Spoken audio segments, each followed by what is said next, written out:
Hello दोस्तों, आज हम बनाने वाले हैं हरे धनिए का नमक। नमक तो पहले से ही घर में है, लेकिन उसमें कुछ मसाले मिलाएंगे, कुछ चीज़ें मिलाएंगे और उसको बनाएंगे एकदम स्वादिष्ट, जो कि हमारे काम आएगा किसी भी तरीके के फ्रूट्स के साथ, या हम सैलेड में खा सकते हैं उसे, और चाट मसाले की कमी को पूरा करेगा। तो चलिए शुरू कर लेते हैं और देखते हैं कैसे बनेगा हरे धनिए का नमक।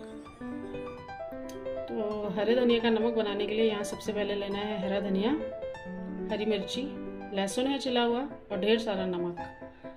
हरी मिर्ची, हरा धनिया और लहसुन की मात्रा इतनी रखेंगे जो उससे चटनी तैयार होगी वो नमक उसे सारा सोख ले।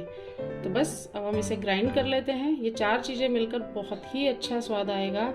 यकीन मानिए, आपको जो सलाद का स्वाद है आपके 2 गुना बढ़ जाएगा। या आप कुछ भी इस तरीके की चीज़ें खाते हैं, खीरा है, ककड़ी है, तरबूज है, या मूंगफली खाते हैं आप सर्दियों में, तो इसको आप बनाकर रख लीजिए। लेकिन इसकी जो फ्रेशनेस, जब ये ताज़ा ताज़ा बनता है तो बहुत ही स्वादिष्ट लगता है। बस 15-20 दिन से ज़्यादा फिर पुराना सा हो जाता है तो आप नया बना सकते हैं। इसलिए आप इसे थोड़ी थोड़ी मात्रा में बनाइए। तो चलिए मैं जार में सारा सामान डालकर और इसे ग्राइंड कर लेते हैं। यहाँ मैंने डाल लिया है नमक, और हम डाल देंगे लहसुन की कलियां, हरी मिर्ची और धनिया को आप चाहें तो काट कर भी डाल सकते हैं। अब हम इसे ग्राइंड कर लेते हैं।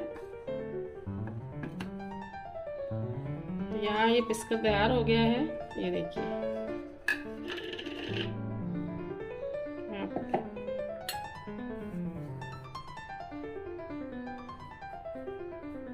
अच्छा, नमक के साथ अलग से चटनी मत बनाइएगा, नमक के साथ ही पीसिएगा सब चीज़ों को, क्योंकि नमक के साथ पीसने से क्या होता है कि एक तो अच्छे से मिक्स हो जाता है और नमक भी थोड़ा बारीक हो जाता है।